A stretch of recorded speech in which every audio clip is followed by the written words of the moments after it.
नमस्कार, knocking-news.com में आपका स्वागत है। मैं हूं गिरिजेश वशिष्ठ। हम भारत के लोग बेवकूफ़ हैं, मूर्ख हैं और हमको बड़ी आसानी से सरकार जैसे चाहे वैसे नचा सकती है। कम से कम चांदी के मामले में फिर हम ये देख रहे हैं। अभी सोने पे हमने बात की थी। मैं कभी भी कोई भी बात बहुत ज़्यादा चार्ज होकर नहीं करता हूँ, बहुत गुस्से में नहीं करता हूँ, लेकिन कभी-कभी कुछ चीज़ें ऐसी दिखाई देती हैं कि आपको लगता है कि इतना मूर्खतापूर्ण फैसला धरती पे कोई भी नहीं कर सकता। अगर एक आसानी से उठा के किसी दुकान वाले को भी बिठा देंगे, वो भी ऐसे कदम नहीं उठाएगा, जिसके कारण आज भारत त्राहिमाम कर रहा है। बात कर रहे हैं चांदी की कीमतों की। दुनिया में सबसे महंगी चांदी है और मीडिया आपको शानदार इन्वेस्टमेंट अपॉर्चुनिटी टाइप की घुट्टी देके उसमें उलझाए हुए है, जबकि हालत यह है कि भारत जबरदस्त नुकसान में चल रहा है और देश में चांदी के भाव किसी भी तरह से कंट्रोल आते नहीं दिख रहे हैं। आने वाले समय में चांदी के दाम और ऊपर जाएंगे। चांदी केवल ऑर्नामेंटल चीज़ नहीं है, गहने जेवर की चीज़ नहीं है, सजावट और लग्जरी का सामान नहीं है। देश की अर्थव्यवस्था में चांदी की बहुत सारी भूमिकाएं हैं। हम उन भूमिकाओं पे जाएंगे, उससे पहले ये समझते हैं कि चांदी के दाम में सरकार ने आग कैसे लगाई और पूरी दुनिया में चांदी कितनी महंगी है दूसरे देशों के मुकाबले। देखकर आप चौंक जाएंगे। शुरू इन्हीं आंकड़ों से करते हैं। सबसे पहले यूके में चांदी की कीमत भारत से 42% कम है। कितनी? 42%। लंदन में चांदी दिल्ली से 42% कम है। यूरोप में 25% कम है। मैक्सिको में भारत से 1% कम है। मैक्सिको वो जगह है जहां सबसे ज़्यादा चांदी होती है, लेकिन वो इतनी दूर पड़ती है कि प्रशांत महासागर पूरा पार करके चूंकि भारत लाने की ज़रूरत है, इसलिए उस दाम से हम तुलना कर रहे हैं। कुल मिला के यूके में 95,250 रुपये 1 किलो चांदी का दाम है। यूरोप में 1,23,000 रुपये 1,23,132 रुपये 1 किलो चांदी का दाम है और भारत में 1,64,500 रुपये। सीधे सीधे लंदन से 42% ज़्यादा दाम में हम चांदी खरीद रहे हैं। अब हम समझते हैं कि ये रायता फैला कैसे और सरकार को मैं इसके लिए दोषी क्यों ठहरा रहा हूं। सरकारी मूर्खताओं का हिसाब किताब हम लगाएंगे। सितंबर 2025 में, यानी दिवाली आने से 1 महीने पहले, इस सरकार ने एक बड़ा कांड कर दिया, एक बड़ा खेल कर दिया। पहले तो इन्होंने एफटीए कर लिया, जैसे अभी यूरोप में एफटीए कर रहे हैं, जैसे यूके के साथ एफटीए कर रहे हैं, वैसे इन्होंने मलेशिया के साथ एफटीए किया। एफटीए मतलब फ्री ट्रेड एग्रीमेंट। जितना माल तुम वहां से भेजोगे हम ले लेंगे, यहां से हम देंगे तुम ले लोगे, टैक्स नहीं लगाएंगे। हुआ ये कि एफटीए लगने से लोगों को ये पता चल गया कि अगर चांदी भारत में लानी है तो इस रास्ते से लाई जा सकती है। अब मॉरिशस से, माफ कीजिए, मलेशिया से एफटीए का फायदा उठाकर चांदी आनी शुरू हो गई। बहुत सारी चांदी, चूंकि टैक्स नहीं लगता था वहां से, इंपोर्ट ड्यूटी नहीं लगती थी। पहले तो इंपोर्ट ड्यूटी अगर आपने दुनिया में सबसे ज्यादा लगाई हुई है। अब समझते हैं कि सरकार ने इस तरह से दाम को आग कैसे लगाई और किस तरह से लगाई। एक नीति, उसके बाद दूसरी गलत नीति, उसके बाद तीसरी गलत नीति, और ये आने वाले भविष्य में, आने वाले समय में इसमें किसी सुधार की गुंजाइश नहीं है। सरकार खुद भी चाहे तो पांव खींचे नहीं खींच सकती। बाकी सरकार का कोई भरोसा नहीं है, ये धरती पे कुछ भी कर सकती है। बहरहाल इन्होंने दिवाली जब आने वाली थी उससे 1 महीना पहले भारत में चांदी के इंपोर्ट पर रोक लगा दी। आप मुझे बताइए, जब दिवाली पे सबसे ज्यादा इस देश को चांदी की जरूरत होती, आपने चांदी के इंपोर्ट पर रोक लगा दी। लॉजिक दिया कि भारत के अंदर जो हमारे लोग काम कर रहे हैं चांदी का, उनको उनका काम बढ़ जाएगा, जेवरात बनाने वालों को बूस्ट मिलेगा। भाई, चांदी के आने पे तुमने रोक लगा दी, चांदी आएगी कम तो वो बेचारे जेवर ज्यादा कैसे बना लेंगे? जाहिर बात है ऐसा नहीं होगा, लेकिन सरकार का इसके पीछे एक बेवकूफाना फैसला था जिसको इन्होंने करेक्ट करने की कोशिश की। थाईलैंड से सरकार ने एफटीए किया, फ्री ट्रेड एग्रीमेंट, यानी कोई भी सामान थाईलैंड से यहां आएगा तो हम उस पर ड्यूटी नहीं लगाएंगे और हमारा जाएगा तो वो ड्यूटी नहीं लगाएंगे। अब यह फैसला करने के बाद लोग थाईलैंड से चांदी लाने लग गए। यानी थाईलैंड में चांदी की इंपोर्ट ड्यूटी भारत से कम थी, तो लोग क्या करते थे, यूके से चांदी उठाई, थाईलैंड लाए और थाईलैंड से बिल करके भारत भेज दिया। बल्कि यूके से सीधे यहाँ आ गई, बिल थाईलैंड से कर दिया। तो जब थाईलैंड से चांदी यहाँ आएगी तो टैक्स नहीं लगेगा। तो ऐसा करते करते क्या हुआ कि थाईलैंड से 40 टन चांदी पे ड्यूटी लोग बचाने लग गए। एफटीए करने से पहले 1 टन था। अरे भाई, किसी देश से अगर किसी चीज पे तुम टैक्स माफ करोगे तो वहां से तो कारोबार बढ़ेगा ही, और वो चीज जिस पे टैक्स नहीं लग रहा वो ज्यादा आएगी। तो 40 टन चांदी आने लग गई।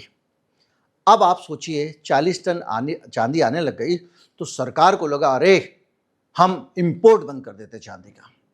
अब तुमने जो इंपोर्ट बंद कर दिया, तो इंपोर्ट आप खाली उसके ऊपर तो बंद कर नहीं सकते थे क्योंकि एफटीए लगाया हुआ था। और ये लॉजिक लिया कि हमारे जो घरेलू जो कारोबारी हैं, उनको, शिल्पकार, चांदी बनाने वाले, जो भी फैक्ट्री वाले हैं, उनको फायदा मिल जाएगा। नतीजा ये हुआ कि हमारा जो 42% इंपोर्ट जो है वो गिर गया। सरकार खुश हो गई, देखा इंपोर्ट कम हो गया। लेकिन इससे एक बड़ा संकट खड़ा हो गया, भारत में चांदी की किल्लत खड़ी हो गई। जब किसी चीज़ की सप्लाई कम होती है, मांग ज़्यादा होती है, तो क्या होता है भाइयों, होता यह है उसका दाम बढ़ने लगता है। और जब किसी चीज़ का दाम बढ़ने लगता है और सबको लगता है इसका तो दाम बढ़ेगा, इसका तो दाम बढ़ेगा, तो लोग क्या करते हैं, उस चीज़ को ज़्यादा से ज़्यादा खरीदना शुरू कर देते हैं। भाई बड़ा तेज़ी से बढ़ेगा, बड़ा तेज़ी से बचेगा। हुआ ये कि भारत में आयात कम होने से 2200 टन की कमी हो गई। 40 टन बचाने के लिए हमने 2200 टन की कमी कर ली और हमारा 5500 से ज़्यादा टन का जो आयात था वो रुक गया। ऐसे समझें कि आपको वहाँ से जो चांदी आनी थी वो आपने बंद कर दी और यहाँ पर चांदी के भाव में आग लग गई। अरे वाह, चांदी तो मिल ही नहीं रही है चांदी, तो जो आपस में जितनी चांदी है उसी में खरीद फरोख्त हो रही है, दाम पड़ना शुरू हो गया। क्या हुआ, हमारे यहाँ पर एक बड़ा संकट खड़ा हो गया क्योंकि ज़्यादा से ज़्यादा लोगों ने चांदी में इन्वेस्ट करना शुरू कर दिया। लोग चांदी खरीद ही रहे थे। इसके अलावा चांदी में लोग इन्वेस्ट करने लगे ईटीएफ के जरिए, एक्सचेंज ट्रेडेड फंड होते हैं। मतलब कुल मिला के आपको अगर चांदी खरीदो, चांदी मत खरीदो, आप जाके जैसे शेयर खरीदते हो वैसे चांदी खरीद लो। अब वहाँ से आप खरीदते हो चांदी, तो वो क्या करते हैं, उस चांदी को, उतनी चांदी खरीद के अपने पास कहीं पे रखवा देते हैं। तो आप जितना ज़्यादा खरीदते जाओगे उतनी चांदी मिलती जाएगी, और उस चांदी को जब आप मेटेरियलाइज करते हैं, जब आप कहते हो हमको चांदी दो, तो वो निकाल के आपको चांदी दे देते हैं या चांदी का पैसा दे देते हैं। तो लोग अब चांदी खरीदें, फिर उसमें इम्प्योरिटी हो, टाँका लगे, फिर उसमें मेकिंग चार्ज हो, रायता हो, इससे अच्छा क्या करते हैं, सीधे चांदी का ईटीएफ खरीद लेते हैं। तो ईटीएफ खरीदने के कारण चांदी के दाम और बढ़ गए क्योंकि डिमांड बढ़ गई। दूसरा, भारत में कई नए उद्योग ऐसे हैं जिनमें चांदी की जरूरत पड़ी, जैसे ग्रीन एनर्जी करते घूम रहे थे। अडानी जी जगह जगह सोलर पैनल लगा रहे हैं, इस सब में चांदी की जरूरत होती है। अब क्या करें, चांदी पे इन्होंने रोक लगा दी, तो वहां भी चांदी की मांग बढ़ती जा रही थी। तो इस तरह से एक तरफ से आपने चांदी के आने का रास्ता बंद कर दिया, दूसरा चांदी बढ़ाने का रास्ता आपने चालू कर दिया। यानी बाजार का 22% चांदी की कमी हो गई। हिंदुस्तान में चांदी 80% बाहर से ही आती है, यानी भारत में चांदी नहीं होती है। अब ऐसी हालत में हालत ये हो गई कि चांदी जो है आए कहाँ से। अच्छा, चांदी की खदानें सोने की तरह नहीं होती हैं कि खोदा और निकाल लिया। फिर चांदी जो है एक बाई प्रोडक्ट है, यानी आप सोना खोदोगे तो सोने की खदान में थोड़ी चांदी मिल जाएगी, कहीं गिलट खोदोगे उसकी खदान में थोड़ी चांदी मिल जाएगी, तांबा खोदोगे उसकी खदान में थोड़ी चांदी मिल जाएगी। यानी ये नहीं हो सकता कि चांदी निकालने के लिए वो सब धातुएं आप खोदना शुरू कर दो। तो जब उन धातुओं की मांग बढ़ेगी, उन धातुओं की खुदाई होगी, तो साथ में चांदी मिलेगी। तो चांदी ऐसा नहीं है कि खोद के निकाल लिया लोहे की तरह और बना दिया फैक्ट्री में, चांदी तो साथ में मिलती है। यानी अगर आपको ज़्यादा रबर का उत्पादन करोगे, च्युइंगम बनाओगे, तो ज़्यादा पपीते उगेंगे उस पर, पपीते के पेड़ के दूध से बनती है ना। तो चांदी जो है वो किसी भी तरह से अन्य धातुओं का बाई प्रोडक्ट है, तो अचानक धरती पे वो चांदी पैदा नहीं की जा सकती। अब आप सोचिए, जब चांदी के दाम में आग लगेगी तो क्या होगा, स्मगलिंग होगी। तो दुनिया भर में जो चांदी का दाम था उसमें भारत के दाम और दूसरी तरह के दाम को मिला के आग लगनी शुरू हो गई। अब किसी चीज़ का जल्दी जल्दी दाम बढ़ता है, एक और रायता देखिए, एक गलती से क्या होता है, जल्दी जल्दी दाम बढ़ता है तो अगर आदमी उसको पहले समुद्री जहाज में लाता था आराम से आ जाती थी। अब कह रहे इतना दाम बढ़ रहा है, झटपट पहुंचाओ भाई मुझे, तो पता चला वो हवाई जहाज से जानी शुरू हो गई। तो 12 गुना से लेके 20 गुना तक अतिरिक्त पैसा हवाई जहाज से चांदी भेजने का लग रहा है, उससे कॉस्ट और बढ़ गई। भारत में चांदी की ज़्यादातर जो ज़रूरत पूरी होती है वो यूके से होती है। मैंने आपको बताया कि यूके के मुकाबले भारत में कितना ज़्यादा दाम है, मैं बताऊंगा क्यों ज़्यादा दाम है, सिर्फ टैक्स के कारण नहीं है। नतीजा ये हुआ कि जो चांदी है वो लीज पे ली जाती है। ये भी मैं आपको बता दूं, सोना चांदी लीज पे लेते हैं, जिससे आप सोना खरीद रहे हो या जो बड़े बड़े शोरूम है सोने वाले, वो सोना खरीद के और सामान नहीं बनाते हैं, वो उधार पे लेते हैं, लीज पे लेते हैं। तो जो लीज होती है महीने भर की, 15 दिन की, उस लीज की पहले कीमत होती थी 1%।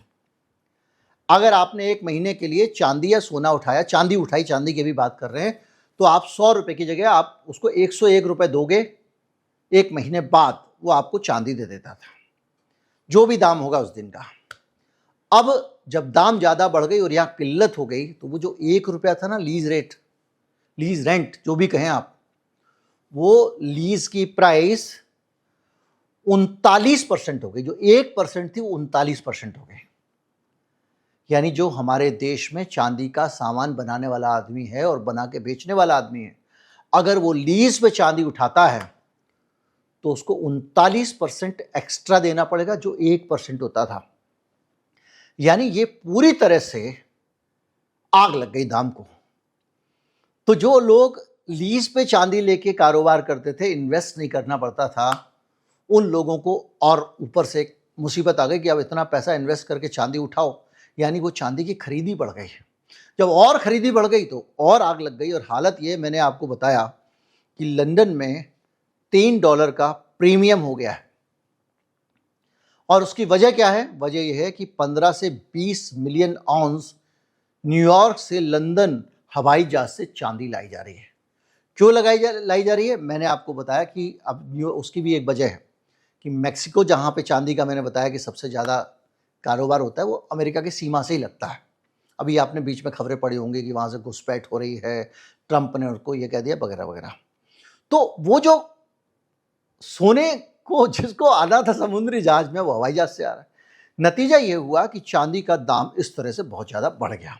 लेकिन अभी ठहरो, इस सरकार की मूर्खताओं का पूरा सिस्टम हम समझेंगे, किस तरह से बुद्धि लगाते हैं। और देखो, एक बार बताऊं मैं आपको, अब आप कहोगे कि देखिए होता क्या है कि सरकार में काम करने के लिए बहुत सारे दिमाग होते हैं, अर्थशास्त्री होते हैं, अलग अलग विशेषज्ञ होते हैं, ब्यूरोक्रेट्स होते हैं, सब लोग होते हैं। लेकिन जब कोई सरकार, मैं ना, मेरे नाम पे वोट मिलेगा ना, पब्लिक को मुझे फेस करना है ना, मैं जो कहूँगा वो करो, मैं जो कहूँगा वो करो, तो एक दिमाग से चलने लगती है सरकार, तो नोटबंदी होने लगती है। इस भारत की विडंबना यह है कि सरकार एक ही दिमाग से चल रही है और जो उसने कह दिया वो सबको करना है, और सबको पता कर देंगे तो हमको इनाम मिलेगा। तो उस चक्कर में जितने ब्रेन होते हैं, भारत के पास दिमागों की कमी है क्या? ब्यूरोक्रेसी में एक से एक दिमाग पड़े हुए हैं, लेकिन दिमागदार आदमी जो होता है वो भी पंगे नहीं लेता, पड़ी लकड़ी नहीं उठाता। ठीक है भाई, तुम जैसा कर रहे हो कर दे रहे हैं, हमारी तो कोई रिस्क नहीं है। उसका नतीजा ये हुआ कि भारत को और भी तरीके से नुकसान उठाना पड़ रहा है। कैसे? डॉलर जो है वो काफी कमजोर चल रहा है पूरी दुनिया में, लेकिन रुपए के मुकाबले डॉलर महंगा है। हालत यह है कि चांदी $47 से $53 जो है वो करीब उसका दाम है। अब हम करते हैं करेंसी की तुलना कि किस तरह से भारत को और महंगी पड़ रही है। यूरो, हमारा जो डॉलर है अमेरिका का, उससे यूरो का दाम बढ़ा है करीब 15.5%, 15.5%। यानी डॉलर यूरो के मुकाबले 15.5% गिर गया है, डॉलर सस्ता हो गया है। इसके अलावा जो ब्रिटिश पौंड है उसके मुकाबले 30% डॉलर गिरा है, यानी 30% पौंड मजबूत हुआ है। और इन जगहों से क्या हो रहा है कि आप जो चांदी खरीद रहे हो वो डॉलर में खरीद रहे हो, ब्रिटिश पौंड की जगह। क्योंकि ब्रिटिश पौंड भी अगर आप खरीदोगे तो एक्सचेंज रेट रुपी वर्सेस पौंड नहीं आएगा, रुपी वर्सेस डॉलर वर्सेस पौंड आएगा, जाहिर बात है। और भारत का रुपया जो है वो यूएस डॉलर से 11.28% सस्ता है। यानी डॉलर से पौंड जो है, ब्रिटिश पौंड, वो 30% महंगा है और हमारा रुपया उससे 11.28% सस्ता है। तो सीधे 42-43% का मार्जिन ये आ गया चांदी के दाम में। मैंने बताया था लंदन के दाम बहुत सस्ते हैं, हमारे बहुत ज़्यादा हैं। तो हमारा रुपया गिरने के कारण ये दुर्गति और हो गई। रुपया क्यों गिरा, क्यों नहीं गिरा, इसको आप अच्छी तरह से समझ सकते हैं, लेकिन ये दुर्गति हो गई। तो आप जो है एक तरफ तो वहाँ से चांदी महंगी, ऊपर से लीज रेंट महंगा, उसके ऊपर से ये रायता कि आपकी मुद्रा में ही जान नहीं है। इसके कारण क्या हुआ कि बम की तरह, मैंने बताया कि ईटीएफ में लोग पैसा लगाने लग गए हैं और वो वहाँ से चांदी खरीदने लग रहे हैं। जब जिस चीज़ में आग लगती है दाम में, उसकी मांग और बढ़ जाती है। तो तुमने वहाँ कुल 4 टन की जगह 40 टन होने पे जो किया था, उसके कारण आग लग गई है पूरी। और इस हिंदुस्तान में चांदी आदमी की पहुंच से बाहर हो गई। और तब जबकि दिवाली पे चांदी की डिमांड होती है, तुमने इंपोर्ट बंद कर दिया। क्यों कर दिया, इसको भी अभी हम समझेंगे। पहले ये समझिए कि ईटीएफ कितना ज़्यादा बढ़ गया है। ईटीएफ जो है वो 53.42 बिलियन डॉलर का ईटीएफ में चांदी की डिमांड हो गई है। सोने से 3 गुना ज़्यादा चांदी के ईटीएफ की मांग है। फंड जो है, 4 बड़े फंड हाउस जिसमें आईसीआईसी प्रूडेंशियल भी है, उसने बंद कर दिया है। और मैं आपको बताऊं कि जब हम बात कर रहे थे ट्रैवलिंग की, तो सोने को कम जगह चाहिए होती है और चांदी को उससे 100 गुना जगह चाहिए होती है। कि सोने का 10 ग्राम का जितने का रेट होता है, मोटा मोटा चांदी का उतना 1 किलो का रेट होता है। तो वो जो ट्रैवलिंग आ रही है उसका खर्चा भी बहुत ज़्यादा चांदी का हो रहा है। अब आप इस पूरे मामले में अगर हम आए, ईटीएफ वाले मामले से निपट लें, तो अब आप ये समझिए कि हम कितनी बड़ी गलती कर चुके हैं। हमने खोल दिया। अब अगर आयात किया गया था, ये समझ लेते हैं। किया इन्होंने ये इसलिए था क्योंकि हमारे पास में डॉलर की हालत बहुत मजबूत हो रही है हमारे मुकाबले। दुनिया से जो पिट के आ रहा है वो हमको चमाट मार रहा है, तो हम उससे भी कमज़ोर हैं। बताया आपको, जो दूसरों से 30-40% कमज़ोर है, उससे भी हम 12% कमज़ोर हैं। तो क्या करें, हमारी हालत ख़राब है। तो हमको ये करना पड़ेगा कि डॉलर का कंजम्पशन कम हो। क्योंकि अमेरिका ने क्या किया, अमेरिका ने हमारा माल खरीदना बंद कर दिया। तो खरीदना बंद किया, कम कर दिया, उसने टैरिफ लगा दिया। तो हम जो माल वहाँ भेजते थे, वो माल जो वहाँ से डॉलर आता था उसके बदले में, उस पर चक्कर, उसका हमारे लोग नौकरी करते थे, H1B वीज़ा सब जो लोग वहाँ नौकरी कर रहे थे, काम कर रहे थे, उनको भगा दिया। अवैध वालों को बांध के सांकलों में, जंजीरों में भर के आप माल की तरह फेंक दिया भारत की धरती पे। अब आप सोचिए कि उसके कारण वो लोग जो पैसा अपने घर भेजते थे, वो पैसा आता था, वो आना बंद हो गया। इधर ये पैसा बंद हो गया। अब इनको लगा कि अब डॉलर की आमद तो कम हो गई है, एफडीआई वो पैसा निकाल के ले जा रहे हैं, लाना तो दूर की बात, यानी वो रुपया दे के डॉलर खरीद रहे हैं। तो हर तरफ से जब कुटाई हो रही है, तो इनको लगा चलो भैया यहाँ से बढ़ा ले। लेकिन जो दिमाग होता है ना, वो नहीं लगाया पूरा सोचा नहीं कि इसका असर क्या होगा।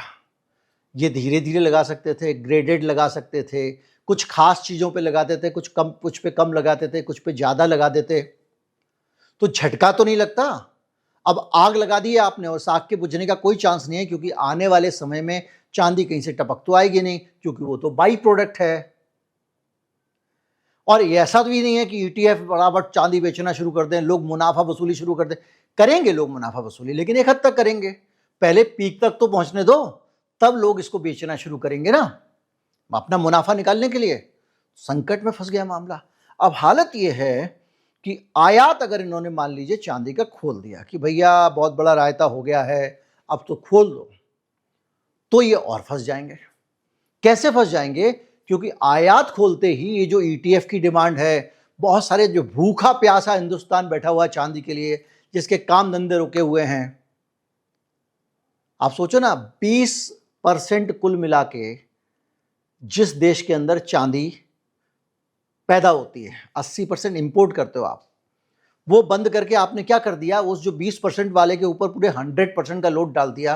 तो कहते हो बाजार बढ़ेगा, वो उसके पिताजी नहीं उतना बना सकते, कोई भी आदमी जो हिंदुस्तान में काम करने वाला है, तो उसको कम करना चाहिए था। अब क्या होगा, अगर इसको खोल दिया तो चांदी की मांग बढ़ जाएगी, 2000 से 3000 टन तुरंत चाहिए होंगे। इतनी चांदी कहां से आएगी, और डॉलर की जरूरत होगी करीब 3 से 4 अरब डॉलर। इतना पैसा कहां से आएगा उस चांदी को लाने के लिए। और अगर ऐसा कर लिया तो रुपए की तो बन जाएगी चटनी, 100 रुपए से ज्यादा का डॉलर हो जाएगा। तो सरकार फंस गई है। हालत यह है कि इसीलिए भविष्य के बड़े खतरनाक अनुमान आ रहे हैं। BMK का अनुमान है कि 20%, इकोनॉमिक टाइम्स की रिपोर्ट है कि 20% चांदी और बढ़ सकती है, रुपए 60 पर आउंस दाम उसका बढ़ सकता है। बैंक ऑफ अमेरिका कह रहा है कि संभावित है $65 की, ये और भी ज्यादा बता रहा है। और इसके अलावा भारत में अनुमान है कि 1,80,000 रुपए प्रति किलो तक इसका दाम जा सकता है। 2026 तक सरकार ने आयात पे प्रतिबंध रखा है, तब तक डॉलर 90 पार कर जाएगा, चांदी $60 से ऊपर जा चुकी होगी। सरकार परेशान है। ETF भूखे शेर की तरह बैठा हुआ है, क्योंकि उसके यहाँ पे लोग चांदी खरीदने के लिए उसको पैसा दे रहे हैं, खरीदो। रुपए पे दबाव है, व्यापार घाटे में वृद्धि है, हमारा एक्सपोर्ट नहीं हो रहा है, इंपोर्ट ही इंपोर्ट हो रहा है। पूरी दुनिया में चांदी का क्राइसिस हो गया, वो एक दिक्कत है। और दिवाली में हमारे यहाँ के लोगों को चांदी महंगी मिल रही है, चांदी नहीं है, उपभोक्ता नाराज है। इस पूरी सिचुएशन में सीधे सीधे जिस उद्योग का भला करने के लिए आपने बात की थी, उस उद्योग का बुरा हो गया। जब इतना महंगा माल हो जाएगा तो जिसको आपने कहा था हम इंपोर्ट नहीं करेंगे तो हमारा घरेलू कारीगर, वो कारीगर माल कहां से खरीदेगा इतना महंगा भाई। और जब इतना महंगा माल खरीद के बना के वो बेचने जाएगा तो इतना महंगा माल खरीदने वाले कितने लोग बचेंगे धरती पे, और भारत के कितने लोग उसको अफोर्ड कर पाएंगे। भारत में तो चांदी आदिवासी, गरीब, गुरबे सब चांदी पहनते हैं ना, उनकी चांदी छिन गई, उसकी तो डिमांड चली गई। ये तो जिसको आबाद करने का आपने बहाना बनाया था, वजह तो वही थी आपकी, आप पूरा तबाह कर चुके हो रुपए को, और तबाह करने के बाद में हालत ये हो गई है कि उस रुपए को बचाना था तो आपने ये किया तो और उल्टा पड़ गया। कुल मिला के ये एक संकट सरकार ने खुद ही बना लिया। 40 टन बचाने के चक्कर में 2200 टन की किल्लत भारत में पैदा कर दी। FTA का मिसयूज ना हो, यानी बगैर टैक्स के चांदी ज़्यादा ना आ जाए, उसके चक्कर में पूरा बाजार ध्वस्त कर दिया। ये सब कांड आपने त्योहार से पहले किया है, और कुल मिला के अब चांदी और महंगी होने वाली है। और एक बात याद रखिए, भारत में चांदी का दाम ज़्यादा है, इसमें ड्यूटी बहुत सारी चीज़ें हैं। भारत में चांदी का दाम अगर ज़्यादा है तो कुल मिला के ये समझिए कि चांदी के मुकाबले रुपए की कीमत कम है, डॉलर के मुकाबले रुपए की कीमत कम है। और इसका मतलब आपकी पूरी की पूरी रुपए की ताकत, इकोनॉमी की ताकत, हर चीज की ताकत कम है। 1 किलो चांदी लंदन वाले के लिए सस्ती है, 1 किलो चांदी भारत वाले के लिए महंगी है। तो कुल मिला के जो सिचुएशन है बहुत खतरनाक है। निकट भविष्य में इसका कोई समाधान नजर नहीं आ रहा है। ना तो सरकार के पास इतने डॉलर हैं कि दोबारा से इंपोर्ट खोल दे, अब चरणबद्ध तरीके से थोड़ा थोड़ा खोलेगी बात अलग है, और ना वो ये रिस्क ले सकती है, क्योंकि एक बार आपने गलत पहिया चला दिया है, अब आप मरोगे। अर्थशास्त्र में फैसले सोच समझ के लेने चाहिए। ये फैसला ऐसा फैसला है, सोने पे भी मैंने आपको बताया था, जो आपके अपने पांव पे कुल्हाड़ी मारने वाला है। दुनिया में सबसे ज़्यादा महंगी चांदी भारत के लोग खरीद रहे हैं। क्या गुनाह है इनका पता नहीं, क्योंकि सरकार को एक तो टैक्स भी बहुत चाहिए, हमारे यहाँ ड्यूटी भी सबसे ज़्यादा लगती है। उम्मीद करता हूँ वीडियो आपको अच्छा लगा होगा और आपको एक व्यू देने में कामयाब रहे होंगे हम। अभी मैंने कहा कि ड्यूटी जो है वो भारत में ज़्यादा लगती है। अब मैं अगर आपसे ये कहूँगा ज़्यादा लगती है तो आपके मन में एक इच्छा रह जाएगी कितनी लगती है। इंपोर्ट ड्यूटी वहाँ पर यूरोप में 0 है, यूके में 0 है, भारत में 6% है। लोकल प्रीमियम यूके में 2 से 3% है, यूरोप में 2 से 3% है, भारत में 10 से 15% है। यानी सीधे सीधे हमारा जो पूरा हिसाब देखें तो यूके में 48% कम पड़ता है और वहाँ पर कोई यूरोप में 30% कम पड़ता है। तो ये एक टैक्स स्ट्रक्चर भी ऐसा है जिसने भारत के चांदी की कीमत कम कर दी है।